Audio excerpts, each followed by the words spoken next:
Continuamos en Hoy por Hoy Vigo, y si el otro día estábamos de ruta radiofónica de los recuerdos de las vivencias de Radio Vigo, de EAJ48, y nos íbamos hasta Abeleira Menéndez, ahora estamos en la Rúa Príncipe, estamos en el epicentro de la ciudad, y aquí también estuvo durante muchos años Radio Vigo, y por eso queremos acercarnos a la historia de Radio Vigo de la mano de nuestro presidente, de Eugenio González Díaz y Vizcaíno, que también estuvo haciendo un repaso mental durante todos estos días, y se lo agradezco, para esta charla con nosotros y para recordar, para evocar aquella sede de Radio Vigo aquí en la Rúa del Príncipe número 57. Presidente, ¿qué tal? Muy buenas tardes. Hola, muy buenas tardes. Bueno, esta radio se inaugura el 25 de abril de 1941.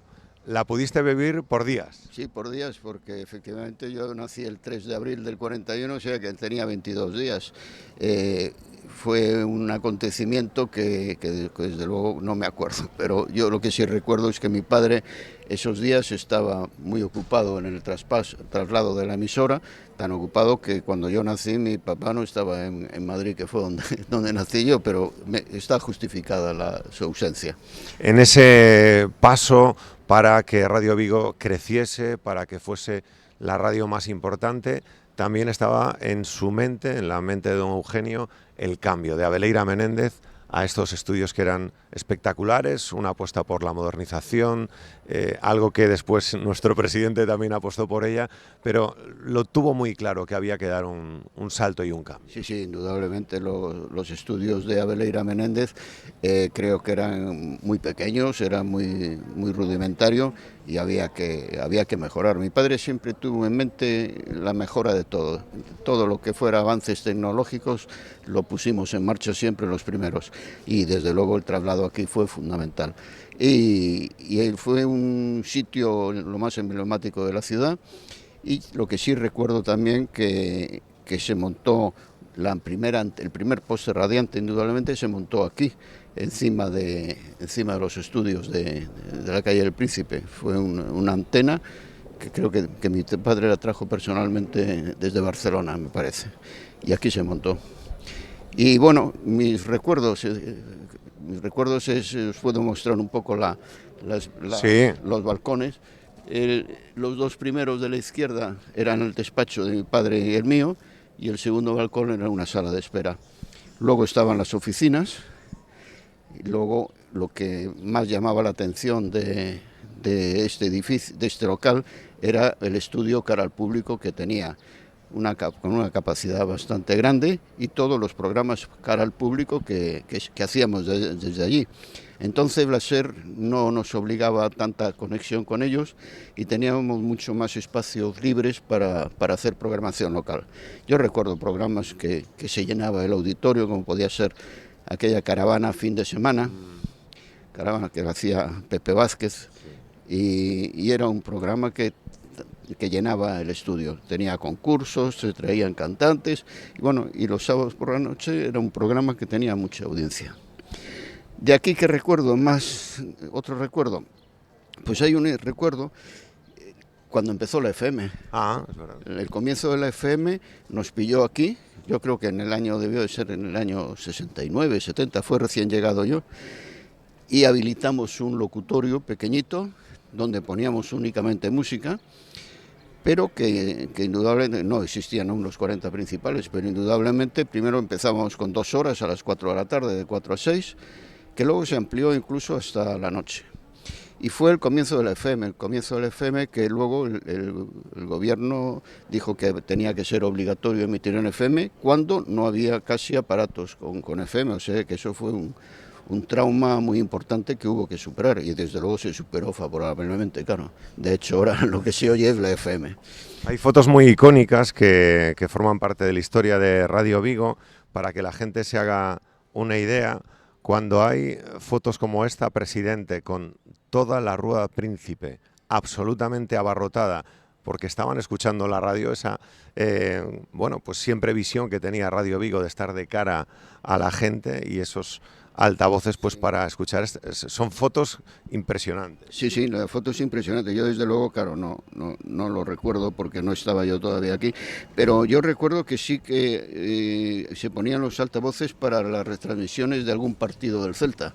Entonces sí que se ponían los altavoces ahí en el balcón de Radio Vigo y la gente se acumulaba en la calle para oír la retransmisión.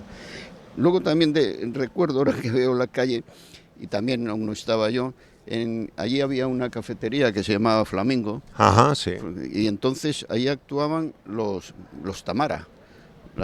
Y entonces creo recordar que se tiraba un cable desde Radio Vigo allí para poder retransmitir la actuación de los Tamara. No sé si era los fines de semana o cuándo era, pero ese era otro detalle muy curioso. Y también hablando del Star System, pues fotos icónicas como esta, que se ve al maestro Gila, al gran Miguel Gila, bueno, pues con Príncipe abarrotado en el balcón, que estaba con el anterior presidente de Radio Vigo, con tu padre.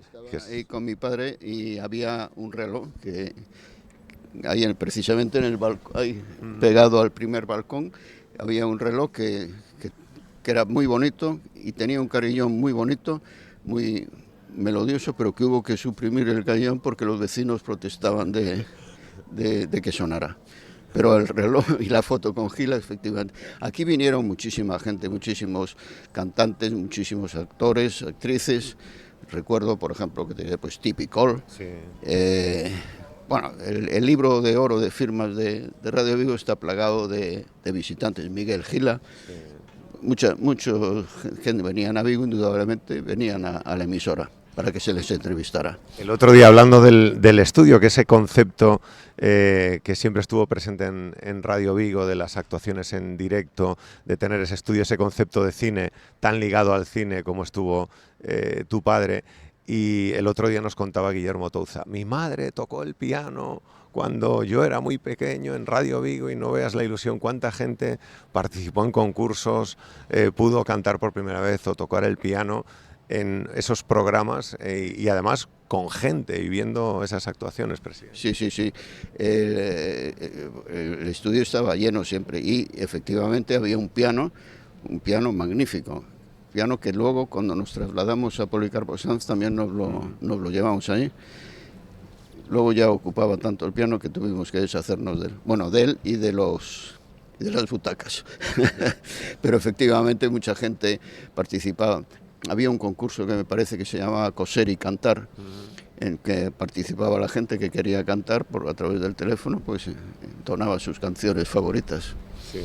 El Celta muy presente siempre, porque eso es una pasión familiar que se lleva muy dentro, y también entender la conexión que tenía el Celta con la ciudad, y Radio Vigo siempre estuvo ahí y sigue estando ahí. Sí. Bueno, de hecho, hay fotografías de mi padre.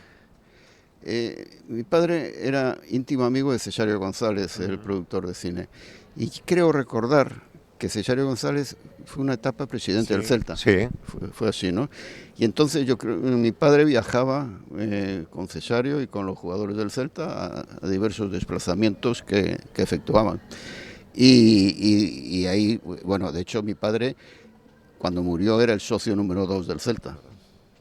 Y bueno, la ligación, padre, hijo y toda la familia forofos del Celta. Ahora, si te parece, presidente, vamos a irnos a Policarpo Sanz, también pues para recordar y para seguir este paseo radiofónico por la historia de los 80 años de Radio Vigo. Me parece muy bien.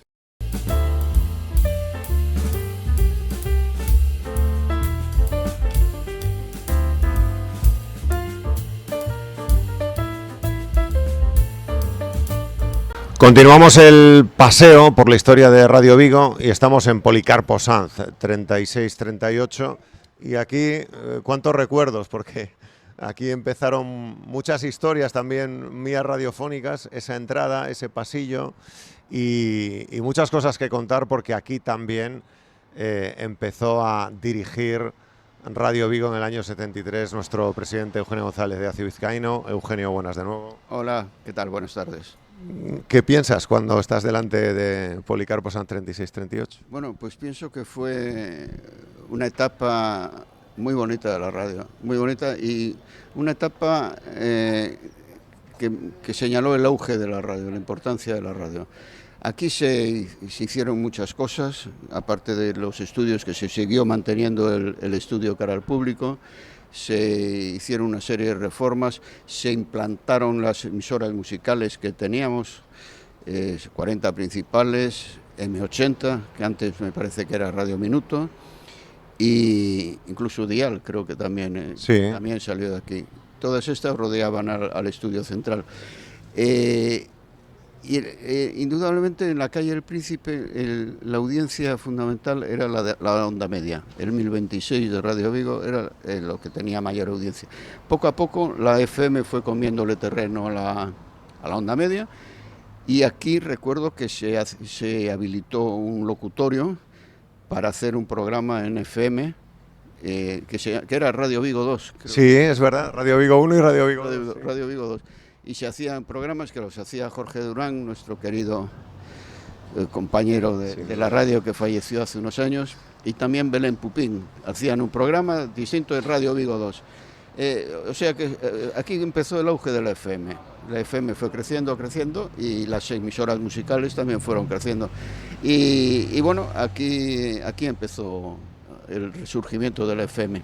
Cuando veníamos caminando, el presidente estaba recordando muchos de esos retos, porque al final, claro, la radio era un reto, la ampliación a 24 horas, multiplicar la programación, más programación local, las emisoras musicales, muchísimos retos que yo no sé si, visto en perspectiva, daban vértigo, por modernización de todas las instalaciones y de todo el material que utilizábamos, muchos retos que hubo aquí. Recuerdo también que estando aquí se puso en marcha la FM estéreo. La emisión en estéreo de la FM se puso aquí y se implantó, como decías antes, la emisión continuada de 24 horas. Antes, pues las emisiones empezaban por la mañana a las 8 de la mañana y terminaban a las 12 de la noche. Ahora no, estando aquí ya se implantaron las 24 horas, y antes las emisiones se abrían y cerraban con el intermedio de La Leyenda del Beso. Era el intermedio de La Leyenda del maestro Subtuyo. Desde siempre, desde el principio, estaba presente en la apertura y en el cierre de emisiones. ¿Qué pasó? Que al empezar a emitir 24 horas, pues ya dejó de emitirse el intermedio de La Leyenda del Beso. De todas formas, el intermedio de La Leyenda del Beso siempre está presente en Radio Vigo. Sin duda. Se apostó por mantener ese estudio central, se cambió y se hizo uno de los estudios seguramente más modernos que se podían encontrar en la radio en los años 90 en Vigo, y se siguió apostando pues también hablábamos antes de Gila, muchísimos artistas que se pasaron por aquí, muchísimos gente importante. Y también se hicieron una serie de programas. Yo recuerdo programas cara al público, como podía ser los que hacía Antonio Domínguez de las cuestiones de cada día, Lo bueno también se dice. Eran programas que había otro que también era de compra-venta de productos. Llamaba por teléfono a la gente que quería comprar o vender algo, y era el Wallapop. La oferta y la demanda. El primer Wallapop, sí. El primer Wallapop que hubo, pues era ese. Y nada, pues resultó todo fenomenal. Bueno, también estando aquí fue muy importante. Se celebró la asamblea de directores de la cadena SER en España, y se celebró aquí en Vigo. Concretamente estaban en el Parador de Bayona, y hubo aquí durante 2 días esa asamblea, que fue muy importante. Pasos que se dieron en la radio antes de ir a Arenal, donde estamos ahora. Todo sigue, todo evoluciona, y Radio Vigo también está ahí. Pues sí, indudablemente esto se nos quedó pequeño. Luego también, estando aquí, la cadena SER puso en marcha las emisoras de Localia de televisión. Y ya en el local no entrábamos. Me acuerdo que tuvimos que comprar un local al lado para poder poner Localia. Entonces sí, el paso fue definitivo, se nos quedó pequeño y fuimos a donde estamos ahora, que es un edificio magnífico, con unas instalaciones magníficas, y con unos avances técnicos impresionantes. Yo recuerdo que el primer paso que se dio cuando fuimos abajo, todas las mesas fueron digitales. Se suprimieron las anteriores, analógicas, por la digitalización que tenemos ahora. ¿Cómo fue afrontar el reto a partir del año 73, aunque ya estabas trabajando y con responsabilidad en la emisora? ¿Cómo fue ese testigo, aunque don Eugenio también estaba muy presente y que muchos lo recordamos incluso cuando llegamos? ¿Cómo fue ese? ¿Qué recuerdas? La verdad, el paso fue insignificante porque pasé de subdirector a director. Siempre estuve con despacho con mi padre, bueno, menos los últimos años, claro, y siempre siguiendo sus consejos y bueno, siempre estuvo presente en mi vida mi padre. Yo empecé más que nada, cuando empecé en la emisora, más que nada me dediqué al departamento comercial. El departamento económico lo llevaba mi padre. Las cuentas las llevaba él, yo estaba en el departamento, comercial, el de programación y todo. Tenía gente maravillosa con nosotros, como era Pepe Vázquez. Luego el primer empleado que tuvo mi padre fue Sabas Costas. Y bueno, hubo gente entrañable: Antonio Mínguez, Emilio Otero, Balbi López, Pepe Cadavedo, Beni García, que me ofreció, Jorge Durán, indudablemente. Bueno, no puedo recordar a todos, pero bueno, todos fueron fundamentales. Sin duda. Y una última cosa, 90 años Radio Vigo, ¿cuántas veces han dicho la radio está muerta, que viene la tele, que vienen las plataformas, que vienen de todo? Y 90 años después Radio Vigo, pero la radio centenaria ya, ahí sigue al pie del cañón. Sí, indudablemente. Bueno, que la radio moría se dijo desde que apareció la televisión. ¿Qué fue lo que pasó? Indudablemente, pues que cambió el hábito de escucha. Antes la radio se oía por la noche a las 10, y ahora la radio se escucha por la mañana y por la tarde.